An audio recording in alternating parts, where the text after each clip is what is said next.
이제부터 한 주 동안 사사기 통독이 시작됩니다.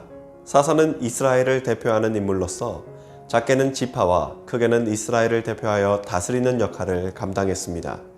특별히 사사는 이스라엘이 위기에 빠졌을 때 등장하여 하나님의 영에 감동되어 이스라엘을 구원하는 구원자 역할을 감당했습니다.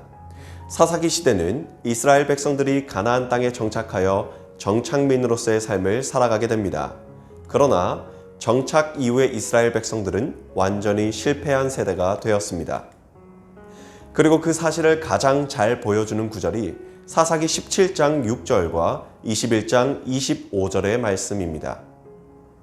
그때에는 이스라엘의 왕이 없었으므로 사람마다 각기 자기 소견에 오른 대로 행하였더라. 그때에 이스라엘의 왕이 없으므로 사람이 각기 자기 소견에 오른 대로 행하였더라. 이스라엘 백성들이 실패한 몇 가지 이유가 있는데요.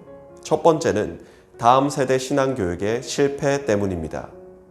여호수아 세대는 무엇이든지 주님 안에 있을 때 우리가 할 수 있다는 믿음으로 나아간 세대였습니다. 우리도 잘 알고 있듯이 모세 당시의 세대는 우리가 가나안 땅으로 향하지 못할 것이라는 악평을 쏟아내었고 하나님을 온전히 의지하지 못한 채 원망과 불평과 분노를 쏟아내었습니다. 그러나 여호수아와 갈렙을 필두로 한 다음 세대는 여호와께서 함께 하시니 우리가 가나안 땅을 정복할 수 있다는 믿음의 고백을 올려드렸습니다. 여호수아 세대는 믿음으로 세워진 세대입니다. 그러나 여호수아 세대가 모두 죽은 이후 여호와를 알지 못하는 세대가 일어나 자기 소견에 옳은 대로 행하고 유일하신 하나님만 섬기는 야훼 신앙을 내버린 것입니다. 다음 세대를 향한 신앙 교육이 단절되었음을 잘 보여주는 결과입니다.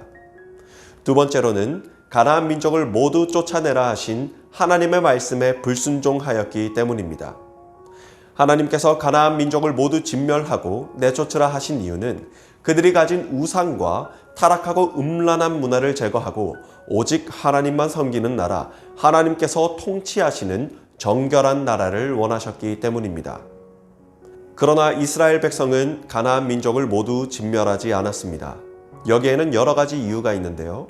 그 중에서 대표적인 이유는 그들을 종으로 삼아 삶을 더 편리하게 살아가기 위함이 있었고 그들의 문화가 자극적이었으며 실생활 속에서 엄청난 유혹으로 찾아왔기 때문에 그 문화를 쉽게 끊어내지 못한 이유도 있었습니다.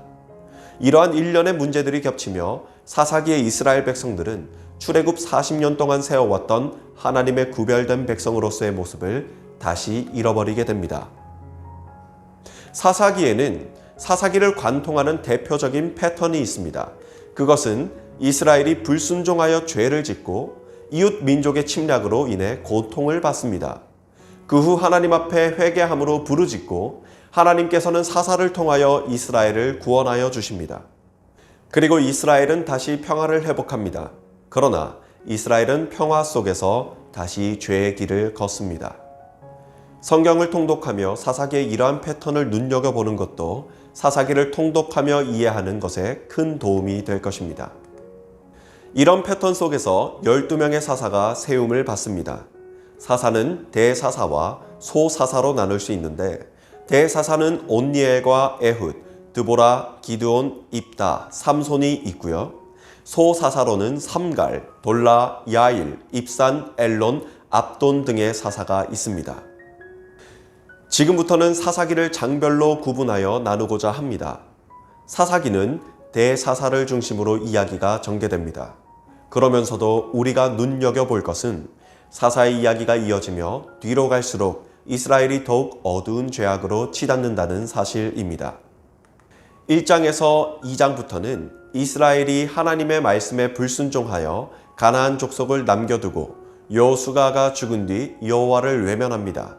결국 남겨진 가나안 족속이 이스라엘의 올무가 되어 이스라엘을 시험하는 채찍이 되었습니다. 3장부터 5장에서는 대사사 온니엘과 에훗, 드보라가 등장하여 이방 민족의 침략을 막아내는 장면이 등장합니다. 5장 이후부터는 이야기가 더욱 깊어지는데요.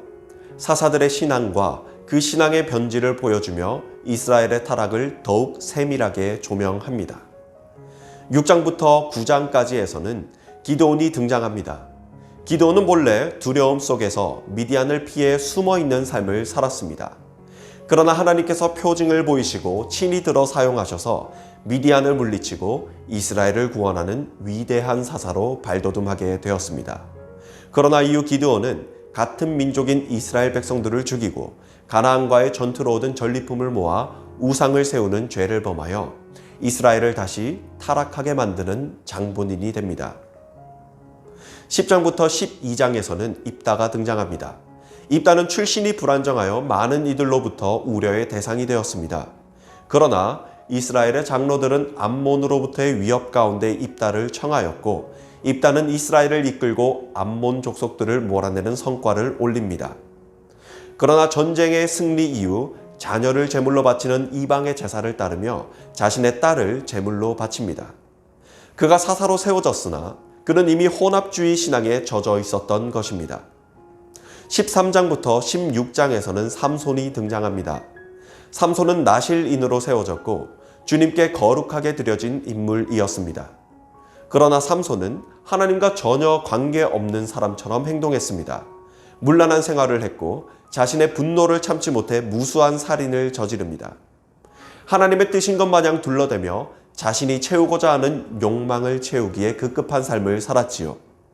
그의 마지막 또한 살육의 현장 가운데서 그 끝을 맺게 됩니다. 17장부터 18장은 하나님께 드려지는 예배가 무너진 이스라엘의 모습을 미가의 집을 통해 단편적으로 보여주십니다. 하나님의 뜻이 아닌 자신의 소견에 옳은 대로 제사장을 선정했고 하나님을 우상화하여 미가가 만든 신상을 섬깁니다. 이에 더하여 단지파를 통해 힘의 원리 가운데 피로 물든 이스라엘의 모습을 적나라하게 보여주고 있습니다. 19장부터 21장까지 말씀은 사사기 시대의 가장 어두운 낱낱을 보여줍니다. 성범죄와 충격적인 살인사건, 가정이 파탄되고 민족이 민족을 대적하여 죽이는 대혼란이 거듭되는 것이지요. 사사기의 모든 충격적인 말씀을 나누며 우리가 생각해 보아야 하는 것은 이 모든 일들이 하나님을 외면하고 자신의 소견에 옳은 대로 행할 때 일어난 일이라는 사실입니다. 그러나 사사기는 역사 속에서 믿음의 다음 단계로 나아가는 가장 중요한 통로가 됩니다.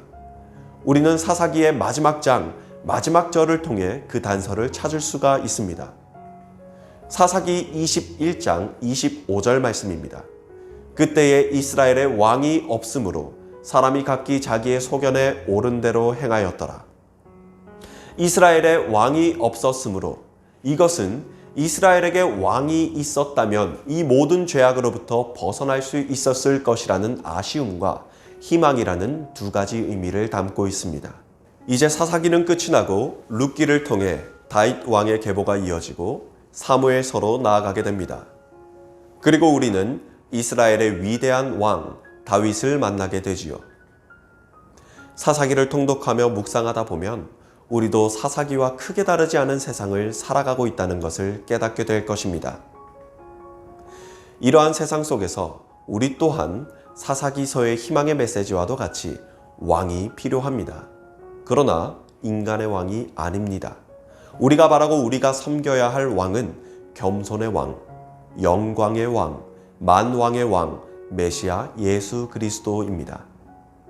사사기를 통해 우리를 모든 죄에서 구원하실 왕 예수 그리스도를 묵상하며 더욱 깊은 믿음의 자리로 나아가는 모든 소소문 권속들 되시길 주님의 이름으로 축복합니다. 다음 시간에 뵙겠습니다.